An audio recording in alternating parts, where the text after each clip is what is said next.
Olá, bem-vindos ao Memórias à União de hoje, que traz ninguém mais, ninguém menos do que Francisco Pinto Neto, Chico Pinto, que foi inclusive colega meu na redação da União no início dos anos 80.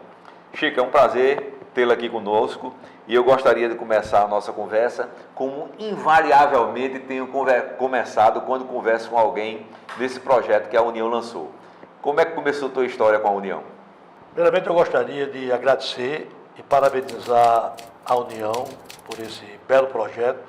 É um projeto histórico, mesmo porque vai ficar gravado nos anais da casa e é de suma importância porque é uma forma até de consideração que a empresa tem para com seus ex-funcionários, por aqueles que passaram por essa casa. Lula, eu nunca tive pretensão de ser jornalista. Eu morava no interior, na cidade de Souza, terminei o meu ginásio e vim para João Pessoa, com a cara e a coragem. Meu pai não tinha condições de me manter aqui e eu tinha que procurar emprego.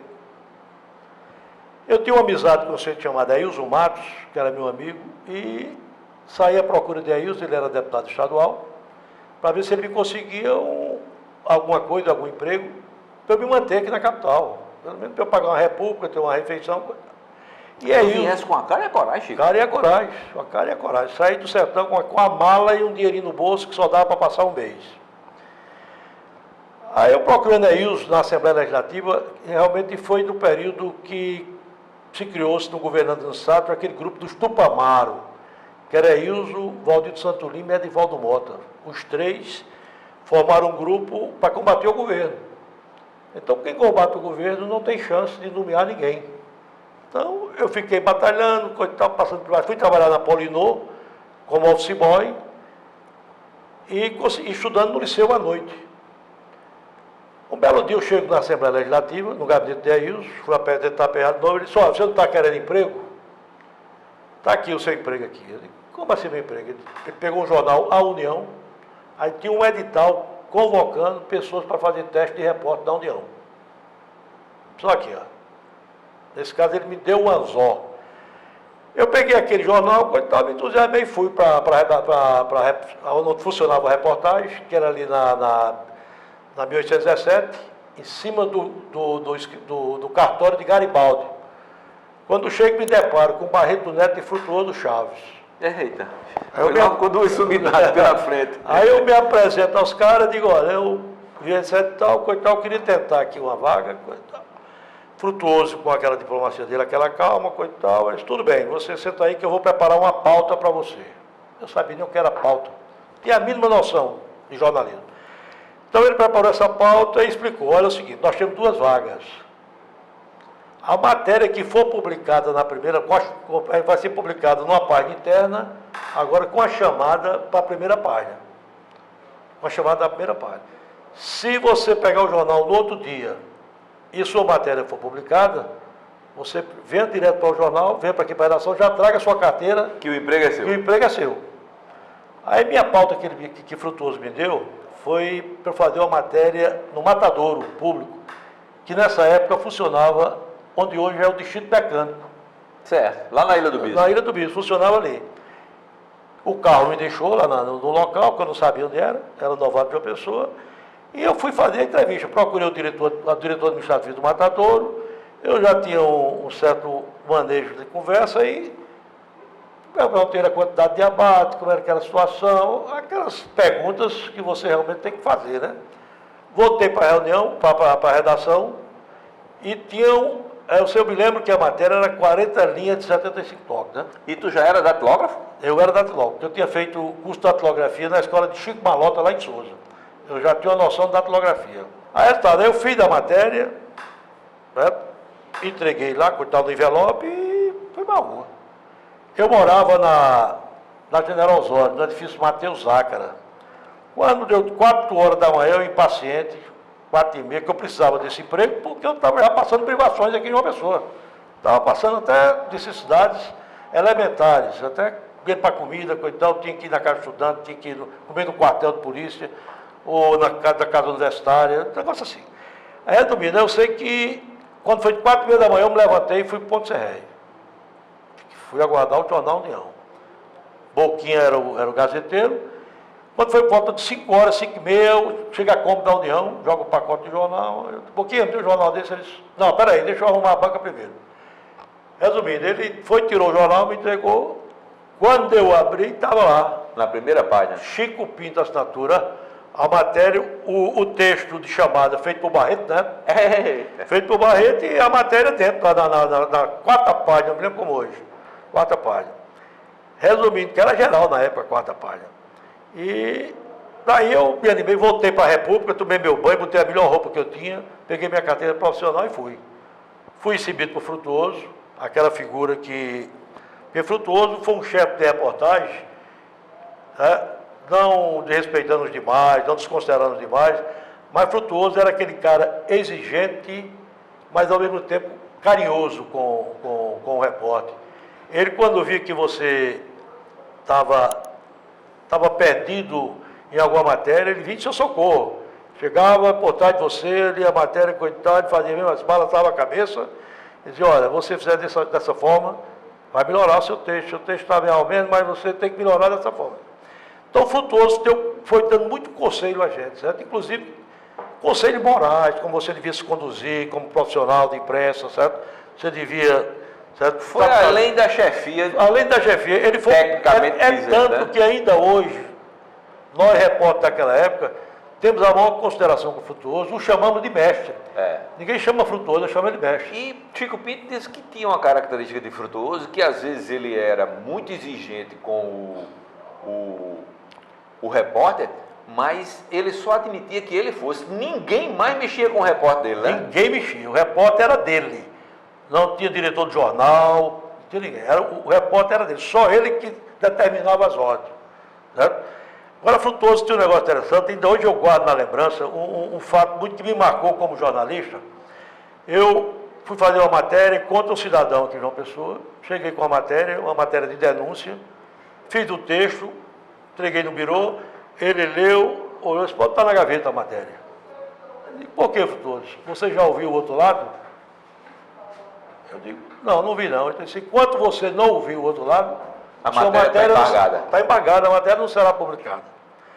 Então, ele formou esse caráter, né, na equipe, que você não era, você chegava a fazer uma denúncia contra qualquer pessoa e o jornal estampava no outro dia. Não, você tinha que ouvir a outra versão, certo? Isso era fundamental, porque você não criava problema para o cidadão. Você chegava a chamar um cara desonesto, mas no caso não, a história não foi essa.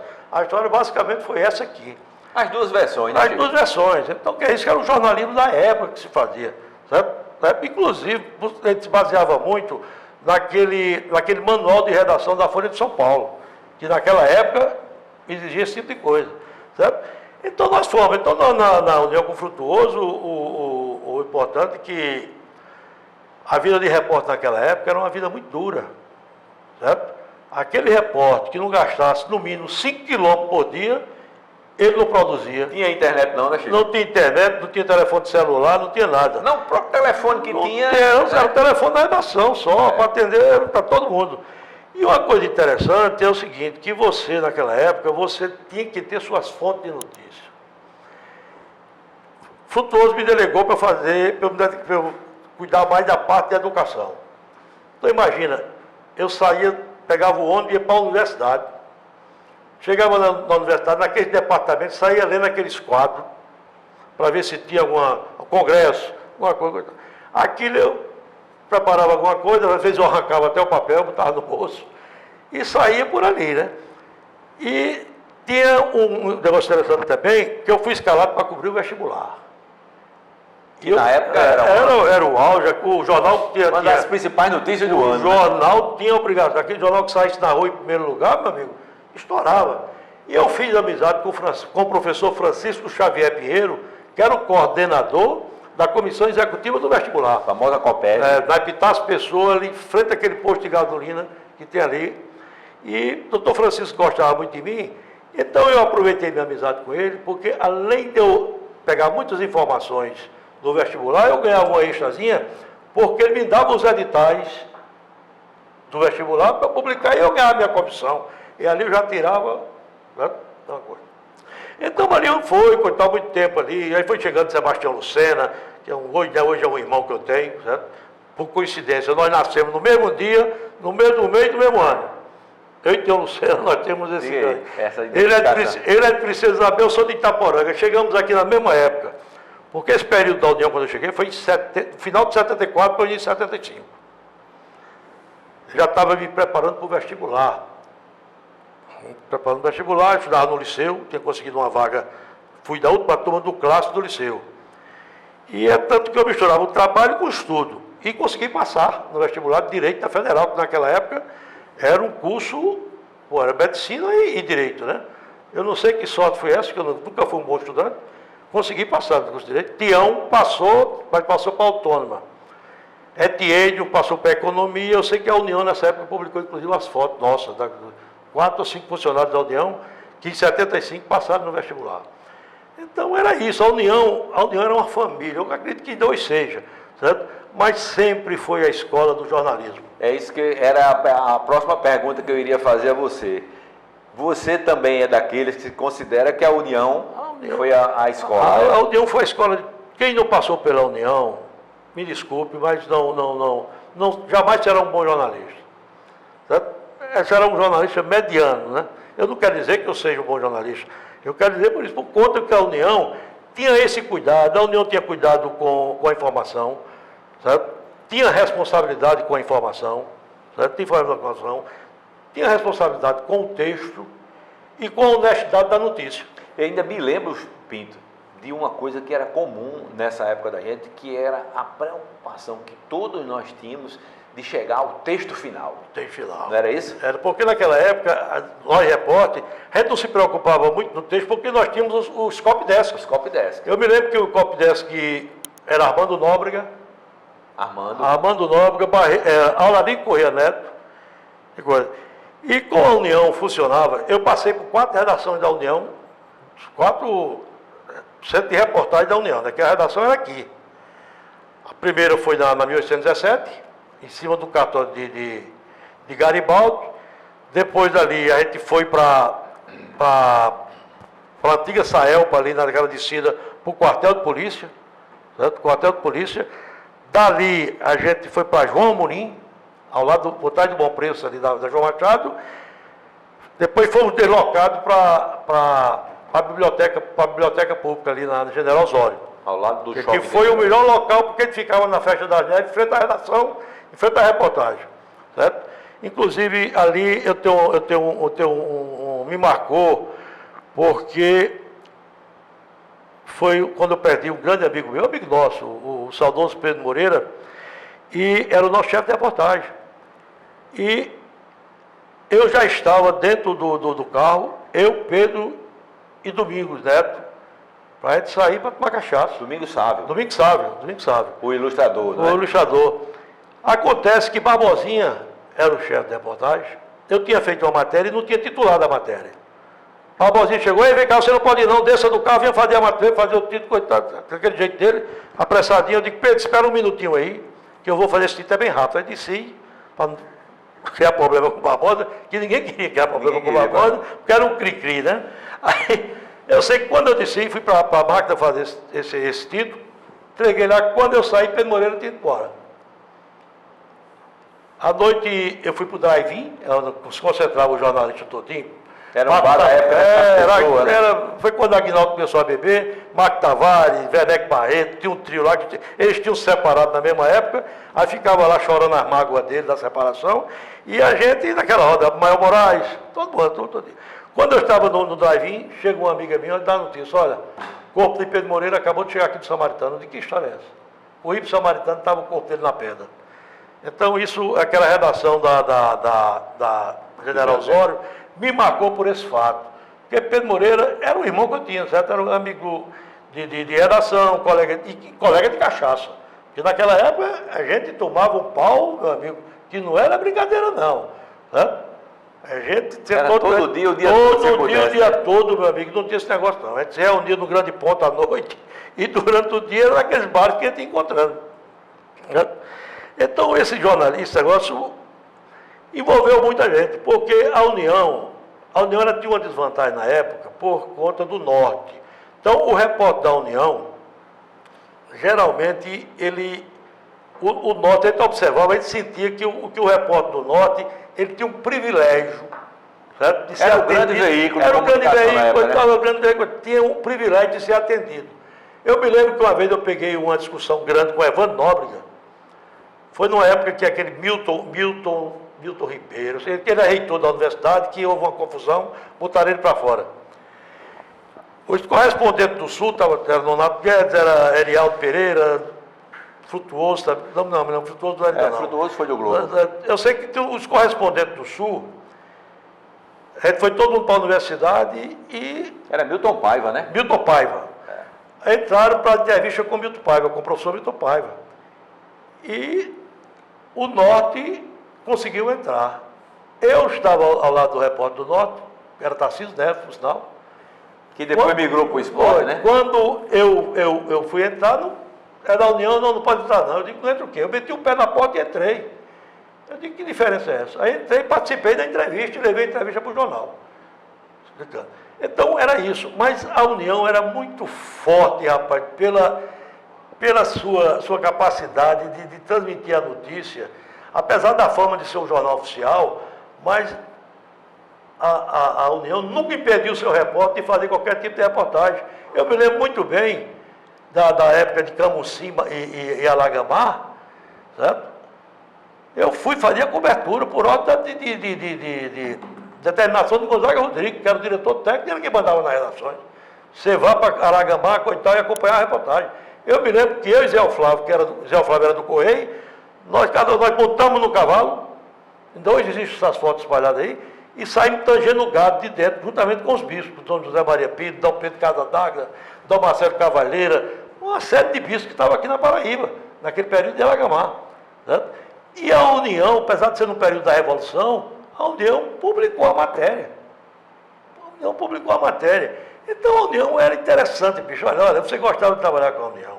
Eu me lembro que uma vez eu fui escalado, eu e Davi, para fazer uma matéria no Cariri Paraibano. Davi e Antônio Davi, o fotógrafo. Antônio Davi, a respeito da seca, era uma seca violenta na Paraíba, e o Cariri, aquela região de Taperoá, aquela região. E nós saímos para fazer essa matéria, eu e Davi. Na volta, nós paramos no Cajá. Paramos no Cajá para almoçar e tomar uma cerveja. Quando eu me caí, se eu me despeço, chega o prefeito do Cajá, que eu já conhecia, o senhor chamado Zé Ferreira. Esse cara depois foi assassinado lá no Cajá, como no cargo de prefeito. Foi depois, por conta disso, teve até um interventor, não sei se foi Dioclésio, não sei, que foi ser interventor nessa cidade. Aí eu conversando com o Zé Ferreira chega para mim e diz, Chico, tem um circo na minha propriedade, a propriedade dele era colada com a cidade. Tem um circo e tem uma mulher lá que diz que é a mãe de Fafá de Belém. Eu digo, que história é essa? É. Aí eu digo, você vai lá, vamos, vai pegar o carro e vamos para o circo. A mulher, rapaz, eu acho que nos arquivos da União tem essa matéria. Comecei com essa coisa, que história é essa que a senhora é mãe de Fafá de Belém? Fafá de Belém, certo? Nasceu em Arara, conterrâneo do nosso Doninho, certo? José Nuno da Costa, nasceu em Arara. Só que o circo, ele saiu viajando, eu fui bater em Belém do Pará. Batizei a menina com o nome de Maria de Fátima e não tinha condições de criar e doei essa menina a uma senhora lá de Belém. Aí eu contei, ela contou a história todinha, coitado, eu esqueci a matéria da seca, cheguei na redação, aí fiz o texto todinho, coitado, eu me lembro que o título foi Fafá de Belém é de Arara. Certo. Rapaz, Luiz, isso tem um rebuliço tão grande nessa matéria, porque tem uma repercussão nacional. A União, o Diário de Pernambuco pegou essa matéria, publicou. Eu sei, o jornal, a redação do jornal, toda hora recebendo telefonema. Que história é essa que Fafá de Belém nasceu na Paraíba, coisa e tal? Eu digo, está aqui, a foto da mãe dela, coisa e tal. Contei a história, contava a história sempre. Resultado, eu sei que o advogado de Fafá de Belém ligou para a redação, falou com o Aguinaldo e tal. Não, o Fafá de Belém, a mãe daqui o registro, ela nasceu aqui em Belém do Pará, isso é a conversa dessa mulher, coisa e tal. Aí fez um demitido lá, a Aguinaldo só te vira que o filho é teu. Vê o que é que tu faz. Aí me deu as informações do advogado, aí eu fiz a matéria contando a história, que negava que Fafá era de Belém. Certo. Aí, bom, no título, aí a gente fez a matéria e o título. Fafá não é de Arara, é de Belém. Inverteu. E só teve uma série de coisas. E tem uma matéria da época que marca. Mas finalmente, Fafá é de onde? Até hoje diz que é de Belém, mas eu não voltei a ver essa mulher, a mãe dela, não voltei a ver. Mas a mulher, rapaz, pelas características, rapaz, que não podia, não, porque a mulher era a cara de Fafá de Belém, aquele roxo redondo de coisa. Tinha aquela figura, pô. Eu digo, essa mulher ela não está mentindo, não. E ainda hoje eu acredito que ela não mentiu, certo? Eu acho que ela não mentiu. Pinto, essa matéria foi aquela matéria que trouxe fotos que ficaram eternizadas no jornalismo, mostrando aquelas rachaduras nos leitos dos açudes. Né? Olha, você que trabalhar com o Antônio Davi, era um privilégio, o repórter trabalhar com o Antônio Davi, porque o Antônio Davi tinha uma sensibilidade, que não tem uma sensibilidade para determinadas coisas. Então você saía, você se preocupasse com os textos, com as informações, e deixasse ele solto. Então, geralmente, nesse período, Davi separou-se de mim e foi à procura dessas fotos. Quando chegou na redação, quando ele revelou o filme, pô, as fotos eram dele. Deixou todo mundo maravilhado, né? Porque, sinceramente, foi uma matéria... Porque a seca era calcitante mesmo, a seca perversa, daquela... O pessoal invadindo as feiras, certo? Toda semana tinha 3, 4 invasões de cidades, principalmente dessa região mais atingida, como Cariri, o Curimataú. E a gente saía e passava uma semana fazendo esse tipo de matéria. Certo? Então você também, além de ter essa determinação de frutuoso de trabalhar com a educação, também gostava de viajar. E a União possibilitava isso, né? Possibilitava a União interessante. Eu me lembro que Gonzaga Rodrigues chegou para mim. Chico, você vai viajar para Catingueira. Eu digo, que é isso? Não, olha, eu tenho uma notícia aqui, que tem um italiano desviando ouro da mina de Itajubatiba, em Catingueira. Foi eu, Alailton e Davi fazer essa matéria. Catingueira, sabe onde fica? É extrema vizinha Piacó, né? Depois de Patos, você entra à direita e já no caminho de Itaporanga. Alailton era aquele motorista. Era o motorista, uma grande figura. Animava a viagem e tal. Eu sei que quando a gente chegou na cidade, eu descobri que tinha vazado a informação e o Norte tinha mandado o Edmilson Lucena atrás da notícia. O Ailton, muito esperto, conseguiu atravessar o riacho. Certo? O carro do Norte não conseguiu atravessar, ficou do outro lado do riacho. Eu entrei e encontrei lá com o seu Antônio Margarido Dantas, que era quem ainda estava lá, coitado, fazendo ouro de bateia. Você sabe como é ouro de bateia? Eu sei que tu fica com uma bandejazinha, né, dentro da poça de lama e bateando, garimpando ouro ali, certo? E o ouro de Itajubatiba, essa mina de Itajubatiba foi uma mina famosa na década de 40, 50, enricou muita gente. E houve uma briga entre os sócios, e um dos sócios, revoltado, soltou a dinamite. Então o veeiro, né? O veeiro do ouro, que eles iam acompanhando o veeiro desapareceu ali, por conta da dinamite. Tinha um senhor chamado Oscar Xavier, não sei se ele ainda é vivo, era um dos sócios, ele tinha uma propriedade logo depois de Condado. Certo? Então, quando ele saiu de Catingueira, eu peguei as informações e disse, vou conversar com o Oscar Xavier, que era um dos sócios, a questão desse italiano que estava, certo? Porque eu nunca cheguei a conhecer esse italiano, só tinha as informações na cidade de Patos, circulava essa informação toda, que ele pegava o ouro e vendia para o Recife e está aí saindo pelo meio do mundo afora. E eu fui pegando as informações, mas não, eu tenho que fazer uma entrevista com os caras lá, aí me indicaram Oscar Xavier. Cheguei na propriedade de Oscar Xavier, uma calçada alta, subi, ele me atendeu muito bem, queijo. Então hoje ele tem uma queijeira lá, quando você vem do sertão, antes de Condado tem uma queijeira do lado direito de quem vem, é dele aquela propriedade, de Oscar Xavier. Ele me contou a história da mina, confirmou que realmente houve essa explosão dessa dinamite. E eu digo, me diga uma coisa, o senhor tem ouro guardado aí? Ele disse, não, tem um pouquinho.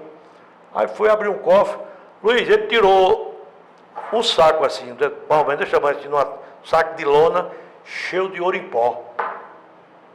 Foi a primeira vez que tu viste tanto ouro. Quando eu vi aquele vida. Negócio, puxa vida, ouro, e umas barras de ouro pequenas assim, coisa e tal, era ouro, rapaz. Eu digo, me diga uma coisa, o senhor está comprando esse ouro ou é para vender ao italiano? Aí ele disse, não, que italiano? Eu digo, Não tem uma história tão italiana aqui que está pegando esse ouro dessa região de Catingueira para exportar para fora, coisa e tal. Eu disse, não, eu vi esse boato, coisa e tal, etc. Mas fiquei de pé, peraí. Eu sei que eu fui no cartório, eu fui no banco de Patos. Eu sei que eu consegui chegar em João Pessoa com a matéria, né? Com a matéria, consegui pegar o nome do italiano, né? E cheguei com a matéria. Depois de 5 dias de viagem, foi a primeira vez que eu tive um entrevero com Lena Guimarães, que é interessante essa. Eu cansado... Lena, você se refere a... Lena Guimarães... Já era chefe de reportagem? Era minha chefe de reportagem na época. Certo. Sargentão, né? Sargentão danada, brava que sou ela, agora muito... Competente, exigente, queria as coisas bem feitas, certo? Olha, tá com ela. Eu sei que essa matéria era para sair no domingo. Eu cheguei na madrugada da sexta para o sábado, aí fui para a redação fazer a matéria. Aí não aguentei a zoada da redação. Você se lembra, na João Amorim tinha um quartinho assim, que você subia a escadaria. Ficava o arquivo? Ficava o arquivo. Aí eu subi, fui redigir o material lá, muito papel anotado e tal. E eu demorando, né? Meu amigo, como eles esperam, eu vi que foi Helena chegar, empurrar portas. Chico, esse parto doloroso não vai sair hoje, não. Aí eu botei a mão aqui, fiz puxar um revólver, certo? Quando eu fiz assim, Helena Guimarães desceu na carreira. Aí chegou Gonzaga, Chico Pinto tá armado com o revólver, querendo atirar em mim e tal. Aí Gonzaga, Chico Pinto tá doido? Aí chegou lá, eu disse, Gonzaga, foi 2 dedos que eu botei para ela deixar eu trabalhar aqui. Aí Gonzaga deu aquela gaitada, que pensou não dá. Eu sei que a matéria saiu. Então a União nos dava essa liberdade de você, além de cumprir a pauta, você tinha que ter suas fontes de notícia, que era importante, mesmo sem ter telefone, mas você tinha aquela fonte, você procurava, certo? Você ia, guardava as informações e você fazia muita matéria, muita matéria importante. Você tocou aí num assunto que eu fiquei guardando aqui para esperar quando você desenvolvesse mais, mas você não voltou a ele, que foi a Lagamar. A Lagamar a gente sabe que era uma posse de terra, né? Uma luta. Uma luta de terra. Os camponeses invadiram a terra de Lagamar. Certo? A justiça deu ganho de causa aos camponeses e eles começaram a fazer as plantações dele, milho, arroz, abóbora, melancia, tudo tinha dentro dessa propriedade. Só que os proprietários conseguiram eliminar, não sei de onde, e eles entraram, botaram os animais, os bois, dentro da propriedade, dessa propriedade. Começou a comer a lavoura dos caras. Certo? Aí a Arquidiocese da Paraíba, através de Júlio César Ramalho, que era o advogado da Arquidiocese. Chegou a ser até superintendente do INCRA. Foi superintendente do INCRA, um cara muito competente, muito bom advogado nessa área agrária. Eu sei que Dom José Maria Pires fez um movimento. Rapaz, veio bispo de tudo que é Brasil. Dom Pedro Casadaglia, certo? Porque eu não me lembro o nome de todos. Muito bispo de todo que era canto. Aí nós deslocamos para Lagamar. A reportagem, as redações foram avisadas e Gonzaga autorizou que eu fosse e a gente foi fazer essa matéria. Então foi o que os bispos fizeram. Chegaram, arranjaram os cavalos, que eram dos próprios camponeses, montaram nos cavalos e saíram tangendo os animais que estavam dentro da lavoura. E eu e Zé Flávio era repórter do Correio e eu da União. Eu peguei um cavalo, Zé Flávio pegou outro e a gente saiu também tangendo. Isso causou um problema. Certo? Como é que um repórter da União, coitado, certo? Eu sei que eu depois descobri que eu fui fichado no grupamento de engenharia por conta dessa atitude, dessa minha atitude, né? É porque a gente ainda vivia aquela época. Vivia aquela época de repressão, coisa e tal. Mas a União, mesmo na época da repressão, a União só censurava matéria que fosse contra o governador. Ali não podia, obviamente ele era o dono do jornal. Você trabalhou em quantos governos, Chico Pinto? Eu comecei no governo de Hernando Sátrio. De Hernando Sátrio. Eu sei que eu fui, Hernando Sátrio, depois fui para Ivan Bichara com Buriti, Wilson Braga. Pô, aí teve um intervalo, um interstício aí, que foi quando eu fui para o Norte. Eu fui convidado por Pedro Moreira para ir para o Norte, eu fui para o Norte, passei uma temporada no Norte, depois voltei para a União. Certo? Mas eu trabalhei com esse povo tudinho, certo? É por isso que eu sei que eu passei por essas redações todinha. Você tem hoje amigos, assim, que privam da sua intimidade, que ainda foram dessa época, que nasceram nessa época? Todos os meus amigos, rapaz, daquela época, certo? Eles eles continuam meus amigos, rapaz, inclusive aqueles que eram guerreiros, né? Porque naquela época tinha dois tipos de repórter. Tinha aquele repórter mais comedido, que era mais, né, mais dentro da redação, ficava mais. Você mesmo era um desse tipo aí. Ficava lá estudando. E tinha aquele repórter de rua, que era a turma da bagaceira, né, meu amigo? A turma da bagaceira mesmo que ia, mas era aquele cara que ficava moendo em cima da notícia enquanto não trouxesse, certo? Mas nesse intervalo sempre tinha, pô, eu tenho grandes amizades ali com a União, todos eles ainda hoje eu tenho. Agora mesmo fui dar um abraço em Chanha, certo? Encontrei com o Cardoso, certo? Werneck, a minha turma todinha Frutuoso, hoje é um grande amigo que eu tenho, certo? Um amigo meu, estou nas redes sociais dele, coisa e tal. Então, é aquele Aguinaldo Almeida, pô, Aguinaldo é um neguinho, é um cara do meu coração, quero muito bem a ele, certo? Quero muito bem. Marco Tavares, que faleceu, deixou uma grande saudade, certo? Aquela turma todinha, meu amigo. Aquela turma. Você Hilton Gouveia. Não migrou na redação, Pinto, para a cozinha, como se diz, né? Para ser redator. Não, eu né? teve um tempo que eu fiquei como editor de página. Certo? Eu fui editor de página da educação e página do interior. Então eu editava a página do interior. Eu me lembro que eu era editor dessa página do interior. Dagoberto Ponte, que era o correspondente em Campina Grande. E Camussa, sem ser esse Camussa do futebol que estava, o primo daquele era correspondente em Patos. Eu sei que Gonzaga Rodrigues, a sucursal de Patos estava provocando até algum desleixo lá, alguma irresponsabilidade. Gonzaga Rodrigues mandou que eu fosse a Patos ver como é que estava a sucursal. Quer dizer, a sucursal recebia 100 jornais por dia, certo? Cheguei lá, não tinha nenhum jornal sobrando e o dinheiro não vinha para a redação, para o jornal. Aí eu comecei naquele negócio e Gonzaga me deu carta branca. De qualquer irregularidade que você quiser, você ligue para mim para ele tomar dando tudo. Eu digo, olha, Gonzaga, tem alguma coisa errada aqui. Não tem jornal aqui no estoque, não está boiando jornal e não sei, tem história. Dimita e procura um cara para tomar de conta da sucursal. Eu não sei se você se lembra do Neguinho Inácio. Inácio era um contínuo da sucursal. Eu digo, Neguinho, tu sabe bater datilografia, não sei. Digo, então você, a partir de hoje, você vai ser o chefe da sucursal. Nesse ínterim, entra na redação o Padre Albeni. Se você não sabe, fui eu que introduzi o Padre Albeni no jornalismo. Rapaz, olha aí. Eu que introduzi o Padre Albeni. O Padre Albeni morava em Patos, era filho de um padeiro, tinha Antônio Padeiro, certo? E vieram chamar de padre porque ele vivia muito na casa do bispo. O Padre Albeni era um cara pobre, o pai era padeiro. Mas um menino muito bom, inteligente, quer vencer na vida. Aí o Padre Albeni chegou, aí o Inácio me apresentou. Aí eu digo, o que é que tu faz da vida aqui? Ele disse, rapaz, eu ajudo o padre na igreja, na rádio, espiada de papo e tal. Eu digo, tá precisando de um repórter. Eu digo, tu quer ser repórter aqui? Ele disse, quero, então vá para aquela máquina, faça essa matéria aqui. Eu dei um título para ele lá, coitado, ele foi direitinho, bateu a matéria, dava para ver o copo dessa. Aí o padre começou ali. Foi quando começou a campanha do Wilson Braga, ele fez amizade com o Wilson Patos, aí terminou se tornando essa pessoa que é hoje, né? Uma pessoa famosa, um cara bom, de bom caráter, certo? Padre Albeni, mas quem primeiro botou o Padre Albeni para escrever uma linha fui eu. Tivesse essa coragem. Né? Tive essa coragem de chamar o Padre Albeni, e bom que ele reconhece isso. Estou no jornalismo, graças a isso aí. Eu digo, deixa besteira, Padre, fez sua capacidade e tal. Então, você tinha esse negócio, certo?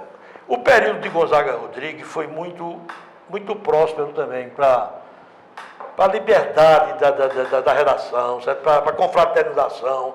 Certo? Cada cara tinha sua opinião, né? Você se lembra que cada cara tinha sua opinião. A gente dava ideia, porque ainda hoje predomina essa página que eu nem sabia, que geralmente eu não saio de casa no domingo. Aquela página que a gente fazia de ping-pong, pô. A entrevista, a entrevistona grande e tal.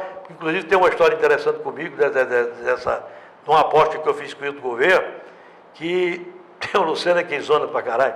Eu apostei com o Hilton Gouveia um pacote de cigarro, como eu pegaria um toco de João José Maria Pires. Ninguém tinha essa ousadia de chegar perto de João José Maria Pires para pegar um toco. Eu digo, eu vou pegar, vamos apostar um pacote de cigarro. A Aranha, que era o coordenador da página, me deu a pauta para eu entrevistar João José Maria Pires. Eu fui para o Palácio do Bispo, cheguei lá, Dom Zé me recebeu muito bem, sentamos numa mesa, tem o gravador, comecei a conversar com o Dom Zé Maria Pires. Quando já estava bem no final da entrevista, eu fiz aquela cara de choro, né? Aquela cara bem Aí Dom José olhou, o Contrida. que é que você está, o que é que está acontecendo que você está assim, tão contrito, tão triste? Diga não, Dom Zé, porque as inscrições de vestibular terminam hoje. E a União atrasou o pagamento e eu vou perder meu vestibular porque eu não tenho dinheiro para fazer a inscrição. Safadeza minha, né? Eu já tinha feito a inscrição, inclusive, do vestibular.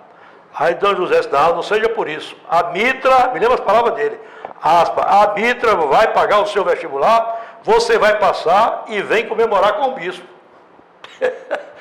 Meu amigo Dom Zé Maripira, eu vou embora. Eu disse, não, espera aí, não desobedeça ao bispo. Lula, eu vi, foi aquela, era o cofre, né? Dom Zé Maria Pires veio lá, me entregou um envelope da Mitra, um envelope com branco, me lembro como hoje, um envelope assim. Aí me entregou, falou, vai fazer seu vestibular.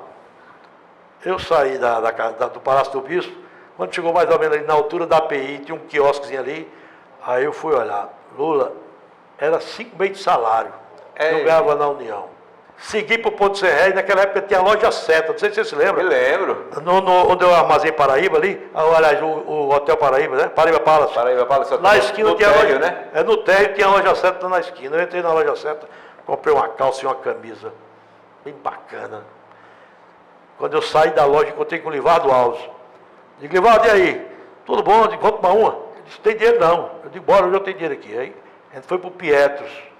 Na descida ali da Lagoa. Chegamos no Pietro, aí quando entrou ele Livardo, aí Billzinho era o garçomzinho pequeno que tinha. Quando a gente entrou, ele disse, doutor Livardo, doutor Chico, ele chamava todo mundo doutor, não me passa um cheixo hoje, não. Pô, eu não tenho como cobrir. Fale com o doutor, com o seu Marivaldo, que era o gerente. Ele gosta muito de vocês e ele vai liberar uma cerveja para vocês. Eu digo, não, olha, tem dinheiro aqui hoje. Aí vamos tomar cerveja com ovo cozido, a tarde todinha. A matéria só saiu no domingo, isso foi numa quinta-feira. Aí pronto, na sexta-feira eu fui gravar a matéria, que estava para fazer, e pegava para a Aranha que fazia a abertura e publicava no domingo. Então só essas coisas, para a União me deu muita experiência, muita experiência. E o ciclo de amizade que eu tenho hoje, né? Eu tenho um ciclo de amizade muito bom, graças à União, pô.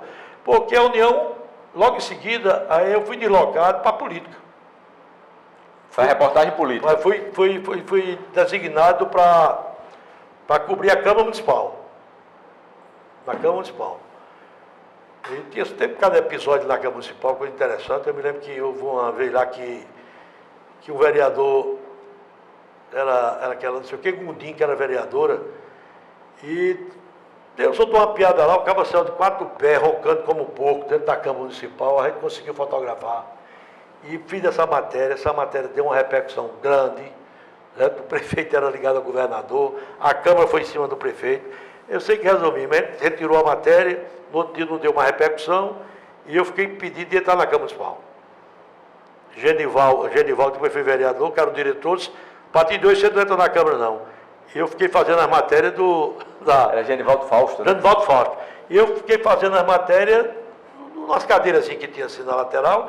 Tinha uma Lucena, às vezes, quando me passava o bizu, que tinha ata, né? Passava para mim o bizu, apesar de ser de jornal diferente. E depois eu consegui falar com o Genivaldo. O importante era fazer a matéria. O importante era a matéria, né? Aí, pô, dali foi um pulo para ir para a Assembleia, né? Mas você, essa história da Assembleia, Chico, me remete ao fato de que foi aí que você deixou o jornalismo diário, não foi? Você foi trabalhar nas assessorias parlamentares. Aí, veja bem, quando eu fui para a Assembleia, foi nesse período que eu estava no Norte.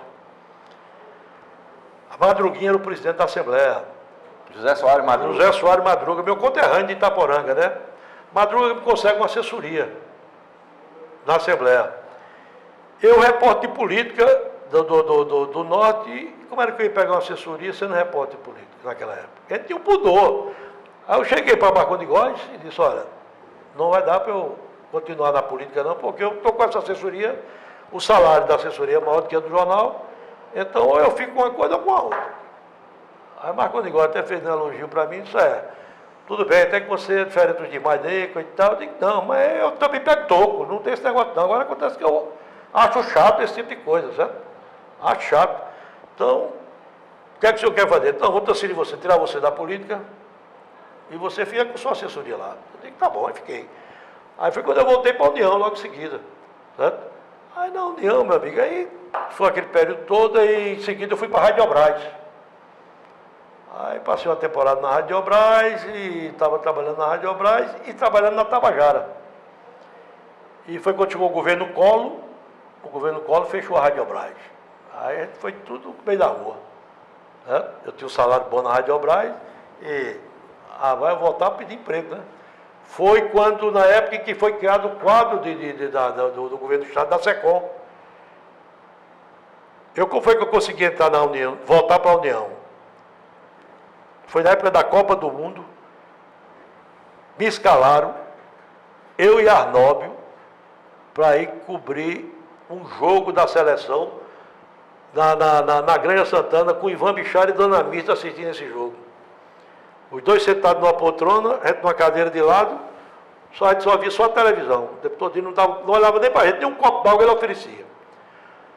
Ivan Bichara, aí chegou Ivanzinho, aí Ivanzinho, rapaz, vocês estão aqui, coitado, não estão tomando nada. Eu digo, não, aqui está no seco. Aí Ivan, peraí, aí foi lá na cozinha, aí chegou a moça lá com um uísque e uma linguiça lá. Os canapés, a gente começou a coitar, eu chamei Ivanzinho, rapaz, pede ao governador para fazer esse meu ato, já está lá o ato, coitado, só para ele assinar, coitado, o Ivanzinho disse, deixa comigo.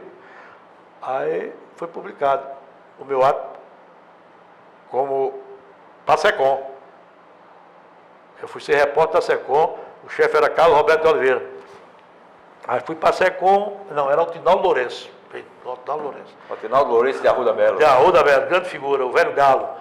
E eu sei que eu fiquei na SECOM e fazia aquela matéria, levava aquele todo. E Ivan Bichara me nomeou. Logo em seguida veio o quadro. Gonzaga Rodrigues era secretário, aquele quadro, famoso quadro da SECOM. Uhum. Aí na época eu fui para Gonzaga e Gonzaga aí, coitado. Aí Gonzaga, tá, vou incluir você aqui, só tem uma vaga para redator. Que queria botar como repórter, mas eu era nomeado como redator, né, no governo do Estado. Aí Gonzaga me incluiu, aí eu fiquei no quadro, me aposentei pelo quadro. E foi aí. Mas na Assembleia, você chegou na Assembleia e também nessas situações, você Assembleia, foi até hoje, né? Na Assembleia, eu fiquei na Assembleia o tempo todo, depois fui na Assembleia, eu trabalhei com Madruguinha, trabalhei com o Hinaldo Leitão e trabalhei muito tempo com o Zé Lacerda. Zé Lacerda é primo meu ainda, né? Primo de gente minha mãe. Aí, questão de nepotismo, ele me convidou para dar uma ajeitada no gabinete dele, eu fui e fiquei com ele até... Ele depois foi para a vice-governadoria, eu fui com ele, depois ele deixou o governo e eu parei. Abandonou a política? Aí abandonou a política, eu abandonei junto.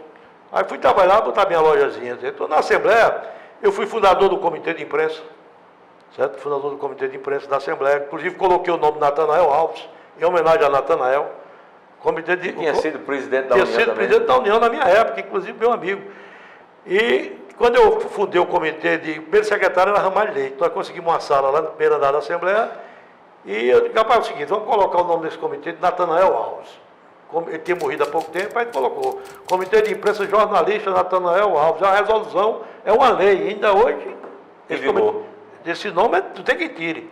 É Comitê de Imprensa Jornalista Natanael Alves. Eu fui presidente umas 3, 4 vezes, Barbosinha foi, Camussa foi. Hermes de Luna, né? Hermes de Luna. Certo? Então a gente tinha uma sala especial, era onde a gente redigia o material. Comitê de Imprensa e ali a gente conhecia deputado e tal. Alguma história boa aí do tempo da Assembleia? Rapaz, a Assembleia tem coisa... E Fernando Melo, nesse mesmo programa aqui que você está participando, desse projeto de Memória da União, contou a história de Marcos Odilon e a Afrânio Bezerra, né? Não, ali é o seguinte, ali quase toda semana tinha briga de deputado ali. Certo?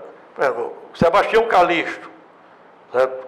Luiz de Barros, que eram 3 coronéis, e Zé Lira, todos eles entravam para a redação, aliás, para o plenário da Assembleia, cada um com uma pistola desse tamanho na cintura. Agora, todos eles se respeitavam, né? Principalmente Zé Lira e Luiz de Barros. Eles se respeitavam. Mas era como se fosse uma casa da pobre ali. Todo mundo... O clima... o clima era... Um olhava para o outro assim, atravessado, coitado. Né? Depois veio a briga séria foi de Aécio Pereira com aquele menino de Pombal.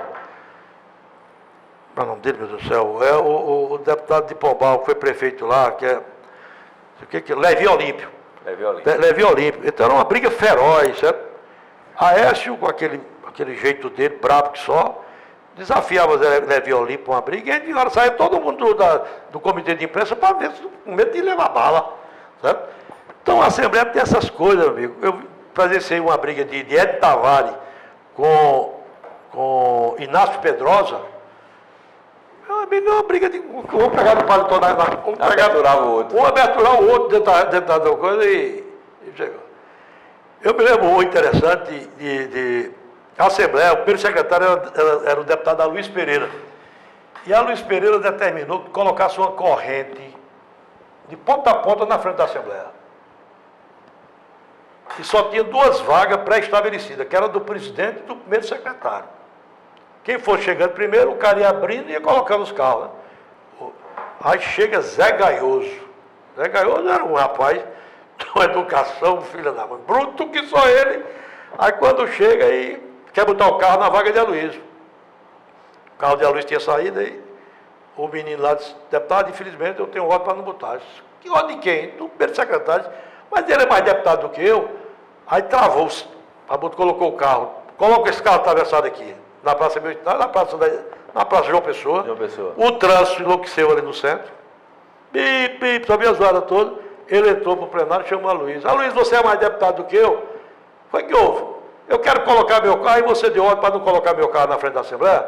Não, coitado, o Gaioso começou aquele negócio, assim, a Luiz, espera aí. A Luiz saiu do plenário, chamou de arrancar a corrente. Pronto, Gaioso, o estacionamento é todo seu agora. Então tem essas coisas, meu amigo. Tem na Assembleia toda a vida, porque ali é uma briga por área, né? Cada casa, ainda hoje você vê isso como. Muitas histórias, né, Chico? Muitas histórias, tem muita outra coisa. E naquela minha época, meu amigo, tinha cada história, deputado não deixava passar peito fino, não, viu, meu amigo?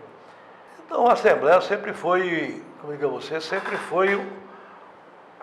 Ali é sempre o palco, o palco corria, né? Porque o cara chegava na Assembleia, eles, a briga, a desavença vinha lá da base deles, do interior, sabe? Por exemplo, Souza teve uma época que tinha 5 deputados estaduais e 2 federal.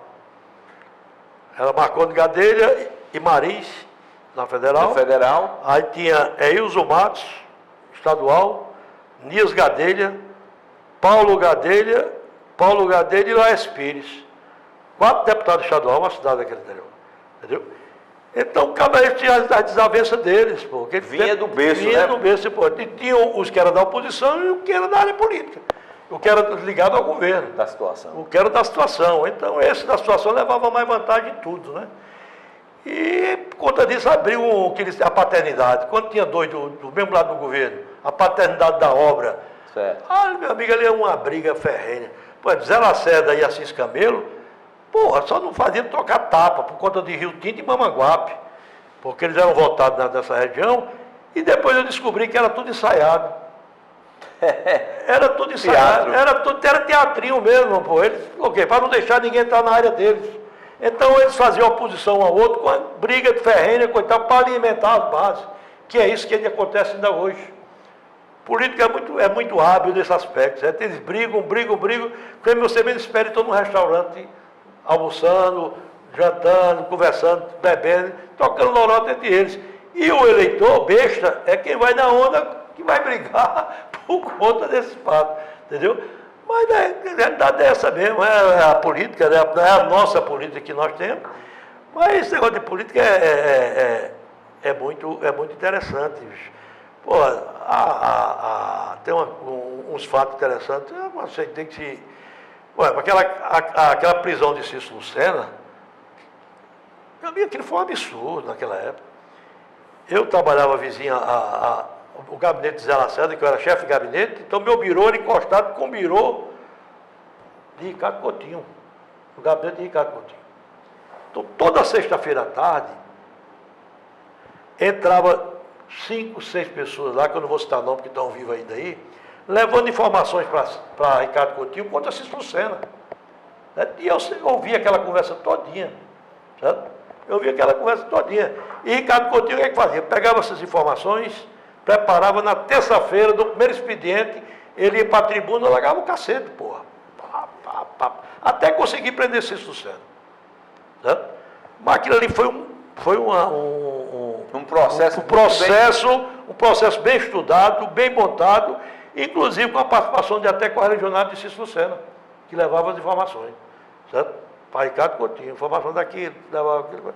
Então, é isso aí. É tanto que eu tinha um problema com o Cícero Lucena por conta de Zé Lacerda, que eles são da mesma cidade, São José de Piranha, e por conta de nomeação, eles pegaram uma briga. Cícero soltou uma nota contra Zé Lacerda mandou que eu respondesse a nota. E eu carreguei nas tintas, certo? Aí Cícero Lucena ficou meio chateado comigo, certo? E eu não podia levar essa informação para Cícero, por conta disso, que eu não tinha como chegar perto dele. Eu chamei um amigo nosso, que era amigo dele, que ainda hoje está vivo aí. Eu digo, rapaz, leva essas informações para Cícero, está acontecendo isso, aquilo, outro. E o cara não teve a coragem de levar as informações. Eu passei essas informações para ele lá no Palmole, na barraca do Palmole, no domingo, ele tomando Coca-Cola com amendoim. E nesse domingo, quando eu passei essa informação, ele não foi dizer a Cícero, na terça para quarta-feira, Cícero foi ver a ordem de prisão para Cícero Lucena. Naquele negócio da operação. Então, isso, a política tem essas coisas, certo? Tem essas coisas. A política é um negócio sério. Você vai pensar que política, hoje é amigo, você amanhã você não é, mas o cara, quando quer pegar você pelo pé, ele pega mesmo. Ô Chico,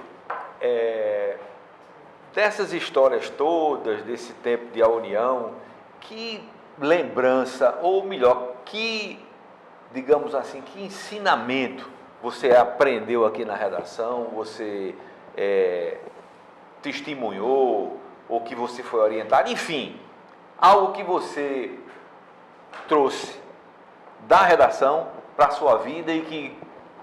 Rapaz, é como eu volto a afirmar que a União, ela foi uma escolinha, não só uma escolinha de jornalismo, não. A União, para a gente daquela época, eu acho que acredito hoje ainda, era uma escola de caráter. De vida. De vida, de amizade. Você tinha um ciclo de amizade, certo? Nós éramos considerados, tinha as nossas desavenças, mas a gente era como irmão. Não acontecesse um negócio contra você, não, que a redação todinha ia a seu favor. Certo? Não deixava você só em cantinho, não. Certo? Se você adoecia, estava todo mundo perto de você. Se você pegava uma briga na rua, todo mundo ia para cima de você. Ou tal. Então, a União era uma família. Ela não, acredito que seja uma família. Certo? Inclusive, eu encontrei agora com um contemporâneo meu da época, Cardoso agora, foi um abraço danado, o Paulão aí também, que foi da minha época. Certo? Pessoas, o Guilherme, o Mudo, velho, que aquele cara nunca deu uma palavra, mas um dos melhores repórteres que eu conheço aqui. Certo? O melhor repórter. E eu volto a dizer o seguinte, a gente aprende a reconhecer os valores dos outros. Certo? Você está a União nos ensinou a valorizar o talento, certo, dos demais companheiros. Pô, tem repórter, tem um Elton Faria, o nosso fodinha, aquele menino, rapaz, é uma figura, pai. Aquele cara, hoje que ele parou, ainda mais, hoje, ainda hoje. Mas Fodinha era um jornalista, pô, de um faro, pô, e outra coisa, ele era geral, ele entendia de tudo pouco, certo? Mas, na minha opinião, não menosprezamos demais, o maior repórter, que até hoje, repórter vivo da história da imprensa paraibana, chama-se Hilton Gouveia. Que foi seu contemporâneo. Foi meu contemporâneo, Hilton Gouveia, aquele que ele olhava para você, isso tanto na União como no Norte, eu trabalhei com ele no Norte também, ele dizia, eu aposto com qualquer um, como o furo de reportagem amanhã será meu. No outro dia dele. No outro dia era ele. Outra coisa, naquela época a gente tinha, o furo era a coisa mais fundamental na vida do repórter. Era o objetivo, era você chegar com a notícia em primeira mão, você tá uma notícia quente que ninguém tinha, e você soltar aquilo, bicho. Aquilo, seu ego ia lá para cima, meu amigo. Você aumentava aquele ego, a satisfação, você olhava para os outros assim, com aquele olhar de deboche, começava a rir e tal, e você tinha para aquele prazer, você fazia o jornalismo, não era por obrigação não, era por diletantismo mesmo, certo? Você estava no sangue, né? Você queria bem a notícia, você valorizava a notícia, certo? Coisas que hoje, infelizmente, Lula, não acontece. Você atribui isso essa evolução eu atribuo isso deixou a informação. Todo mundo é um jornalista hoje. Todo mundo é um jornalista, o advento da internet. E um fotógrafo. Eu vou citar só um exemplo para você como a imprensa hoje funciona. Bem recentemente, há uns 6 a 8 meses atrás, a Polícia Federal soltou um release de uma operação que ela fez aqui. Certo? Uma operação, tipo um negócio de prisão de droga, um negócio assim. Esse release. Eu fui para os portais, para os blogs e tal. Lula, eu fiquei envergonhado.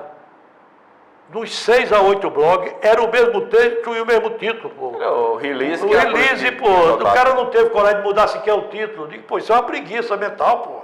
Muda pelo menos o título. Mas e outra coisa, dos principais portais de João Pessoa, era o mesmo texto da assessoria da Polícia Federal com o mesmo título. Eu digo, rapaz, ninguém teve a ousadia de mudar sequer esse título, pô.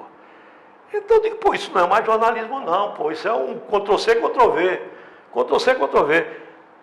Na nossa época não, Lula. A gente era repórter, pé no chão. Você se lembra Cada muito um bem. tinha seu texto, né? Tinha seu texto, outra coisa. E você, eu vou repetir, se você não andar 5 quilômetros a pé durante o seu período da manhã, quando você quer o carro da reportagem, deixava você em determinado local, né? E ali você se virasse. Você tinha que andar 5, 6, até 10 quilômetros. Se você não fizesse isso, você chegava de mão vazia na redação. E não tinha esse negócio de ser uma matéria por dia, tinha não, esse negócio, deixar a matéria para amanhã. Você tinha a produção, meu amigo, no mínimo 5 matérias boas, certo? E não era matériazinha de 3 linhas, não. Era de 40 linhas para cima, certo? Porque tinha o período que eu cabia cortar alguma coisa, ia o copo de escal. Então, e era necessário para fechar a página, né? Era um negócio interessante. Então, o sujeito tinha responsabilidade com o jornalismo. Tinha responsabilidade e a gente seguiu os exemplos dos nossos chefes. Porque os nossos chefes eram responsáveis. Ninguém pode chamar um Aguinaldo Almeida de irresponsável. Muito pelo contrário. Pelo contrário, é um cara que fez jornalismo. Ele fez história no jornalismo, faz história no jornalismo da Paraíba. Aguinaldo, como editor do jornal, pô, e tem um negócio interessante, que eu esqueci um detalhe interessante, da nossa época de repórter lá no centro, que a redação era aqui, no distrito. Mas a chefia de reportagem era lá. A chefia de reportagem era lá no centro. Aí daquele que chegasse com a matéria depois de 5 horas da tarde. Por quê? Você perdia o malote do chefe de reportagem já tinha grampeado o malote, já tinha entregue ao motorista, o motorista trazia para cá. Então você chegava com a matéria, o seu chefe de reportagem flutuou, dizia, pega o ônibus, vai para a redação. Redigir na redação. Eu tenho uma foto guardada, que eu não procuro pretender, que uma vez que eu vim, eu tinha tomado uns bileques, aí cheguei atrasado, aí flutuou, vai fazer a matéria na redação. Cheguei aqui na redação, estava Aguinaldo Almeida, Marco Tavares, Ararico, Francisco, que era um outro repórter aqui, o Coelhinho, o Coelho, que era outro redator. E quando eu cheguei aqui, quando eu botei o papel na máquina, me deu um tranco assim, tuf! Lula, eu te juro que eu não sei o que foi aquilo, eu estava bem belicado e com a vergonha de ter vindo para cá e o texto não saía, não, eu fazia todo o possível, e Aguinaldo com a mão assim, olhando para mim assim, ó. Eu liguei também a demissão só amanhã. Foi que Coelho, não sei se você lembra Coelho, cabelo branco? Me lembro de Coelhinho. Aí Coelho era quem estava respondendo, querendo vir embora, aí chegou perto de mim, Chico, como é que você conta essa matéria aí? Me conta aí. Vai, conta aí. Eu contei a matéria, Coelho fez a matéria, certo? Aí chegou para Aguinaldo só fazia assim, ó. Mas mesmo assim, pô, depois no outro dia eu vim pedir desculpa, Aguinaldo, pô, pelo amor de Deus, eu caí fui na eu exagerei. Eu exagerei no Bar da Fava e não deu tempo eu chegar a redigir lá na reportagem, e eu cheguei aqui e me deu branco, pô, eu cheguei perante essas feras todinhas, só tinha fera do jornalismo, e eu cheguei no meio de porra, mas aqui eu vou morrer mesmo aqui, pensei e no céu não, se não fosse com ele, ainda estava aqui sentado no pé da máquina. Então era isso, pô, a união, sinceramente, a união. É um palco de grandes histórias, né, Chico? É um palco de grande história, rapaz. Nós sempre que falar das pessoas que passaram por aqui. Olha, o Donato Guedes, uma grande figura. O Barbosinha, rapaz, o nosso saudoso Barbosinha. O Pedro Moreira, rapaz. O Abimael Moraes, certo? Tarcísio Neves, o nosso Hilton Gouveia, Paulo Santos, certo? Paulo Santos, que era um texto do caramba, Fernando Melo. Fernando Melo, certo? Aí tem as meninas Giza Veiga, Naná H6, certo? Lena Guimarães, certo? Lena Guimarães, Zé Carlos dos Anjos, certo? Zé Carlos dos Anjos, você, Luiz, que foi sempre um grande jornalista, você, aí tem uma infinidade de pessoas, Sebastião Lucena, Edmilson Lucena, certo? Os irmãos Lucena, os irmãos Metralha. Então, essas pessoas hoje, todas elas estão em evidência, certo? Então, tem seu trabalhozinho, seu emprego, aqueles que não morreram, porque temos um negócio também, viu, meu amigo? Nós perdemos muito amigo por causa do álcool. Aqueles que não pararam de beber, certo? No tempo certo, quem não morreu está aleijado. Está doente. Está doente. Eu parei de beber no dia 27 de setembro de 92. 30 anos eu fiz agora em setembro. Vou fazer 31 agora, no dia 27 de setembro. Ainda hoje eu tenho problemas de colesterol alto, gordura no fígado, pressão alta. Tudo eu tenho por conta do álcool. E eu me policio muito. Eu parei de beber e parei de fumar no mesmo período. Certo? Porque eu parei? Porque eu cheguei a um período que cheguei a um alcoolismo tão violento que um belo dia eu vim do Gambrinho. Começava no pavilhão do chá. Do pavilhão do chá a gente ia para o... Não, aquele da Lagoa. O Cassino da Lagoa. Cassino da Lagoa. Do Cassino da Lagoa, quando dava 11, 10 horas, ia fechar, a gente saía para o Gambrinho, pô. Chegava em casa às 2h30 da manhã. Então, um belo dia desse, quando eu cheguei em casa, eu cheguei embriagado, no Gambrinhos. Quando eu entrei em casa, estava a minha mulher deitada na cama, com minha filha mais nova, a Yanara. Hoje está em Portugal, minha filha, graças a Deus, está fazendo carreira lá. E a minha filha mais do meio e meu filho no outro quarto com uma irmã minha deitada e a empregada no outro quarto. Aí eu olhei para mim e digo, meu Deus do céu, que pai de família sou eu? Eu saí para chegar uma hora dessa, deixar minha família só, certo? Para eu ficar na rua, chegar embriagado. Luiz, nesse dia eu fui para o banheiro. Sentei no bojo do banheiro, tem um espelho. Luiz, eu chorava feito uma criança, de remorso, certo? Chorava de remorso. Aquele filme passando na minha cabeça, eu cheguei ao momento que eu sou muito devoto de Nossa Senhora do Perpétuo Socorro. Eu pedi para Nossa Senhora do Perpétuo Socorro me tirar, certo? Se eu fosse para continuar naquele ritmo que eu vinha. Isso foi do dia 26 de setembro para o dia 27 de setembro de 92. Aí minha mulher chegou, bateu no banheiro, a porta fechada, eu saí com a cara inchada, tanto chorar, isso foi que houve. Brigou na rua, eu digo não. Geralmente eu chegava, eu ia deitar um pedacinho, dormia, dar um cochilo até 9 horas, 10 horas e vinha para a redação do Jornal Norte, trabalhava no Norte, certo? E ia para a rua trabalhar. Nesse dia, minha mulher é médica, né? Aí ela trabalhava lá na da torre.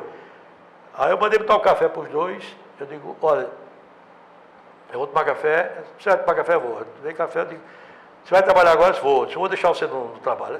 Você não vai dormir não, se for não. Aí eu deixei ela no Lactado da Torre, fui para a redação.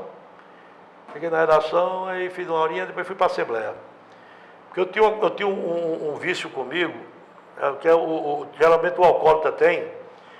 Eu, todo santo dia, eu ia para o Ponto Sem Réis, ou eu comprava um jornal do Sul no dia, eu comprava do Rio, o Globo, ou o Jornal do Brasil. No outro dia eu comprava a Folha ou o Estadão. Pegava esse jornal que estava debaixo do braço e ia para o pavilhão do chá. Eu tinha uma mesa cativa no pavilhão do chá. Você estava no pavilhão do chá, Augusto, o garçom, já vinha com uma cerveja, colocava, eu ficava lendo o jornal, com pouco tempo e chegando a turma. A mundiça todinha. E ali o porra começava, meu amigo. Certo? Tem hora para acabar, né? Tem hora para acabar. Então, nesse dia 27, eu saí com o propósito de não beber. Não fui comprar o jornal. Fiquei, quando 5h30, eu digo, eu vou para casa. Eu tinha deixado o carro no estacionamento ali por trás do Banco do Brasil, da 1817. Você se lembra que, vizinho ao Banco do Brasil, tinha um bar da Coreana, um restaurante da Coreana, e tinha um bequinho que você passava, que você saía na outra rua. Quando eu vou passando, eu via, foi aquele grito. Cabo Duca! Era um cara de Souza, né? Quando ele era Luciano Gadeira, juiz de direito, estava bebendo com o desembargador Plínio Leite Fonte, e mais um juiz lá, coitado, me chamaram. Luciano, senta aqui, eu quero conversar com você. Eu digo, Luciano, eu estou pressa, coitado. Não, senta aqui. Aí Paulo chegar em Nossa Senhora. Aí sentei, Luciano, vamos tomar uma cerveja. Eu disse, Luciano, não quero beber não vou beber não, estou meio adoentado. Ah, vai tomar uma cerveja. Aí tinha uma mesa vaga ao lado dele. Assim, não, você está aqui. Aí sentei, a garçonete era Xuxa. Eu disse, Xuxa, me traz uma cerveja. Ela trouxe uma cerveja, Lula, a cerveja mais bonita, foi a última, mas foi a mais linda que eu já vi na minha vida. Toda loura suada daquela, pegaram na tampa, parece que eu estou vendo. Para não congelar, né? Sim, pegou na cama, encheu meu copo, botou a cerveja de lado. Quando eu peguei nesse copo, vejam que é a força do poder superior. Quando eu peguei nesse copo, quando fiz assim, quando eu olhei para a porta, ia passando um primo meu, que fazia mais de 8 anos que eu tinha visto. Ele é agrônomo, morava em Natal, Josias. José Manuel de Souza, um agrônomo, professor da universidade, e eu gritei, Josias, ele veio, rapaz, tudo bom, me abraçou, como é que está fulano, como é que vai ficando, coisa e tal, e eu sabia que Josias tinha problema com álcool, igual a mim, só que o dele, além do álcool, ele tinha um jogo, jogatina, aí a cerveja, o copo lá com a cerveja, aí eu digo, Josias, me diz uma coisa, tu vais para onde? Ele disse, rapaz, eu vou ali. Eu digo, tu espera eu tomar essa cerveja para ir contigo?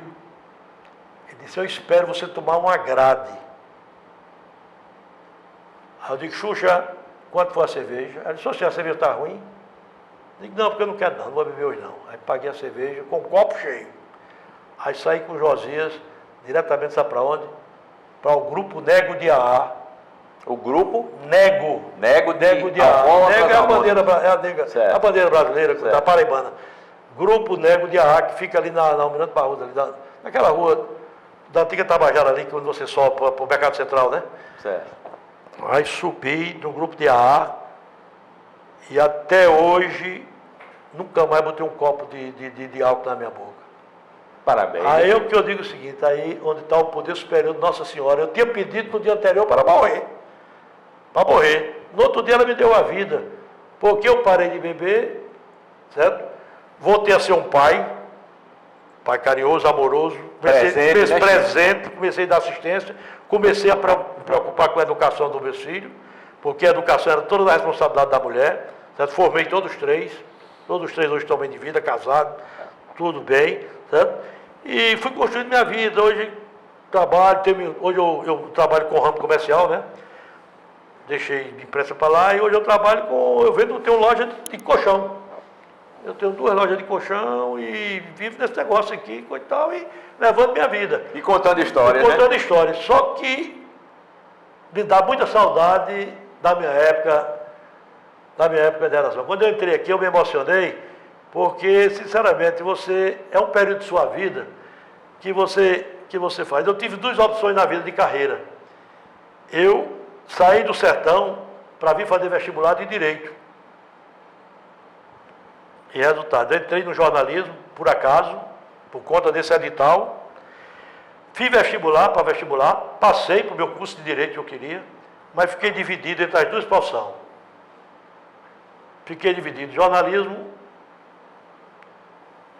sempre gostava, eu também nunca fui um bom jornalista, fui um jornalista mediano, sempre responsável. Eu bebia, mas tinha minha responsabilidade, nunca deixei de levar meu material, certo? Quando eu não podia ir, eu redigia lá na Assembleia, mandava pelo fotógrafo, certo? Entendeu? Então são essas coisas que o jornalismo faz por você. É a formação de caráter, mas isso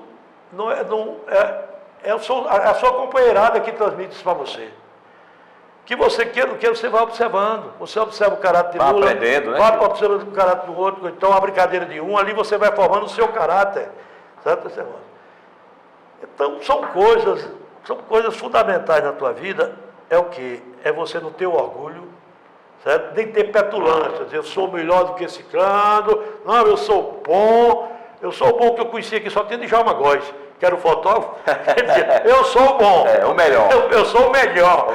Então esse era o melhor mesmo e acabou. Certo? Mas no demais, todo mundo na sua área, no seu puleiro, todo mundo igual, todo mundo faz a sua matéria, porque o bom do jornalismo, não sei hoje, mas na minha época era você preservar as suas fontes de notícia. Porque diminuiu o seu esforço de trabalho, certo? E também você sentava... Garantia a informação. Garantia a informação, porque o que você fazia? Você pegava o telefone ali da Assembleia, Você ligava para o Export, fulano, e é isso aí, coitado, pô, tá aqui, vai passar a matéria. Ligava naquela época da Murilo Bernardo, era teu interventor, Sunab. da Sunab, na época de Sarney. Pô, Murilo Bernardo me dava cada informação em off, meu amigo, filha da mãe, certo? E tinha outras fontes, deputado, tinha fonte de deputado de quem me contava as coisas. Chamava para uma cerveja, o pavilhão do chá, no Cassino da Lagoa. Chegava lá, eu saía com uma matéria pronta já, certo? Matéria que dava para eu guardar para o domingo, para a semana todinha, aquelas informações. Então é isso. O bom do jornalismo, sabe o que é? É você sempre ter um bom caráter. Não adianta você querer fazer jornalismo sem aquele lado de você ouvir os dois lados, certo? Você fazer jornalismo por ideologia política, certo? Você pode ter seu lado, sua posição, certo? Mas você faça o seu jornalismo, faça para o leitor. Não faça jornalismo para você não, certo? Faça jornalismo para o leitor, que é a parte mais fundamental da imprensa, de ser aqui no Rio de Janeiro, São Paulo e Alhures, certo? Sem leitor? Sem leitor você não é tanto que o jornalismo que envereda para o lado político, para o lado que tem lado, geralmente vai perdendo leitor. Vai perdendo. Você tira o exemplo maior, é a Veja. Pô, por que a União nunca cai? A União sempre será sempre a União, porque todo leitor sabe que a União é um jornal oficial, jornal do governo, certo? É para passar as informações do governo, as boas informações do governo. Eu nunca vi a União fazer lenga-lenga com o governador, dizer disso governador, na vida pessoal do governador, dificilmente eu nunca vi isso. Geralmente mostra o trabalho que o governo da época está desenvolvendo. Agora está João no governo, certo? Eu vejo a União, vejo o trabalho que João está fazendo pela Paraíba, certo?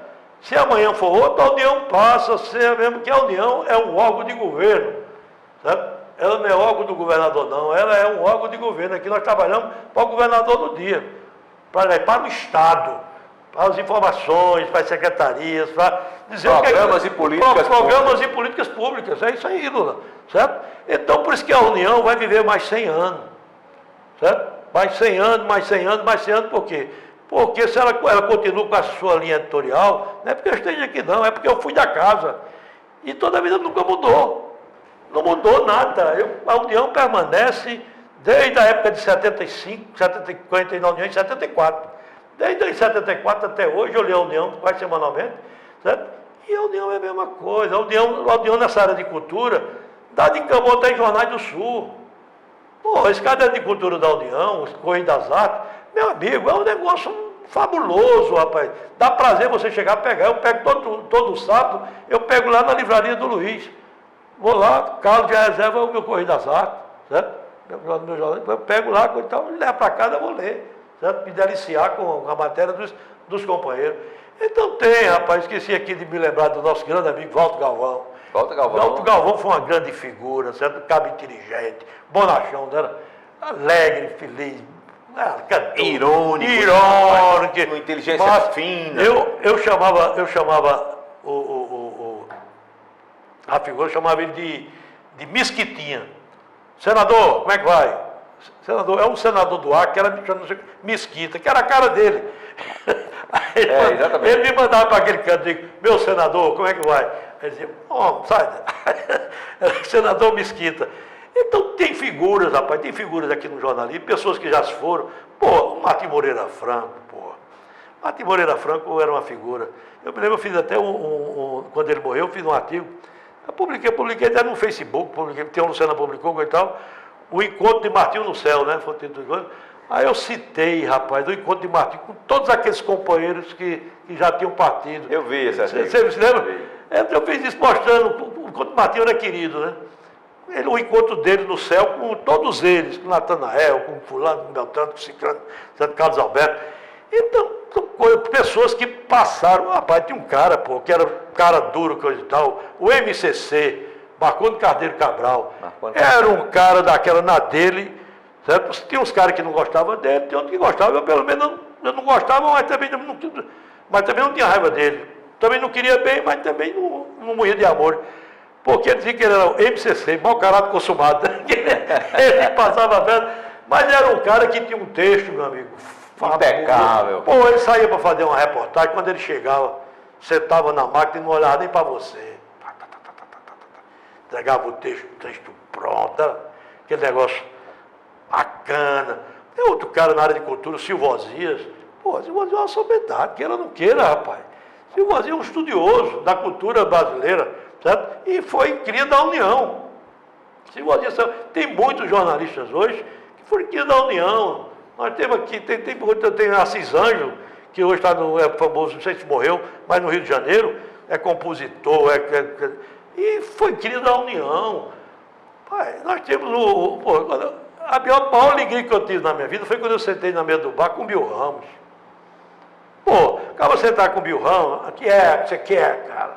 Imbecil. Você é imbecil? O que você quer? Eu sempre consegui ser amigo de Bill Ramos, pô, era folga, meu amigo. E eu consegui chegar perto de Bill Ramos, de Luiz Otávio, certo? De Pedro Moreira, de Marco Tavares. Marco Tavares era uma figura. Era aquele cara que você estava caminhando na praia, ele olhava para você, e aí, para morrer com saúde? Você está caminhando para morrer com saúde? Né? E tinha um cara aqui chamado, não sei o que, Gundinho, era o pai de Ana Gundinho. Ana Gundinho, que é assistente aqui, que trabalhou muito tempo com a Malhete, ele era do físico. Aí ele teve um AVC. Aí Marco Tavares no Palmole lá e tal, aí chegou, alguém perguntou, como é que está Ramiro Godinho? Como é que está Ramiro Godinho? Ramiro Godinho foi vereador em Patos, é muito amigo de Hernando Sato, foi inspetor do Físico Estadual, era uma figura. Aí Marco Tavares, não, ele está muito bem, ele conhece todo mundo. Você chega na casa dele e olha para eles, e aí Domingo? Ele olha para você, ele faz, mamãe. Toda pessoa que chega em casa, na casa dele, ele chama de mamãe. Então ele está bem, está conhecendo todo mundo. Então isso era Marco Tavares, se puder contar isso, conta, porque ele já morreu. Então, coisas, bicho, que tem, rapaz, além da responsabilidade que você tem no jornalismo, você tem essas coisas, do humor. Aliás, as redações sempre foram bem humoradas. Pô, a redação era humorada, jogar papel no outro. Uhum. Pô, rapaz, eu fazia cada briga. O Fernando Valac com Marco Barretinho. Barretinho, o velho Barretinho era figura. Pô, a cultura danada, mas era um cara. O humor, né? Rapaz, o humor fluía no pé da. É como Werneck, irmão dele, que é aquele jeitão, mas Werneck é aquele cara brincalhão, aquele cara. Quando encontra com você, vai logo tirando uma brincadeira, coisa e tal. Então são essas coisas, meu irmão, são essas coisas que o jornalismo te dá, certo? O jornalista te oferece, certo? É aquele negócio, te oferece caráter, volto a repetir, te oferece sensibilidade, certo? Te dá oportunidade de vida, de você ter outros caminhos, certo? A percorrer, e te dá, infelizmente, você ter a oportunidade de construir 1 milhão de amigos. É isso que eu tenho hoje. Chico Pinto, muito obrigado pelo depoimento, pelas histórias. E eu acho, inclusive, que nessa nossa conversa teve algo muito importante, que foi esse seu testemunho de como abandonou o alcoolismo, o tabagismo, que pode servir de exemplo para muitas pessoas que procuram forças para abandonar o vício da bebida, o vício do cigarro, né? Luiz, você não imagina a satisfação, a alegria que eu estou tendo hoje em retornar a essa casa, onde eu convivi por vários e vários anos, fazendo as minhas entrevistas com o tal, e hoje na condição de depoente, dando um depoimento, certo? Para esse programa espetacular, certo? Parabenizar a você, parabenizar a Larico, a Naná 6, por permitir que esse projeto vá em frente, certo? Chame outras pessoas, porque isso, além de servir de história, também serve de exemplo para novas gerações, certo? Isso serve de exemplo para pessoas que estão ingressando no jornalismo agora, certo? E a União sempre é pioneira. É isso que a União vai ver mais 100 anos, certo? Porque a União sempre inova, a União renova, certo? A sua linha editorial, ela nunca envelhece, apesar de ser a velhinha de todos os tempos, mas ela não envelhece, certo? Ela permanece firme e forte e andando com suas próprias pernas. Muito obrigado de coração. Obrigado, Lula. Nós é que agradecemos, Pinto, a sua presença aqui e ao telespectador, né, o internauta que está nos assistindo, e até a próxima edição do Memórias da União.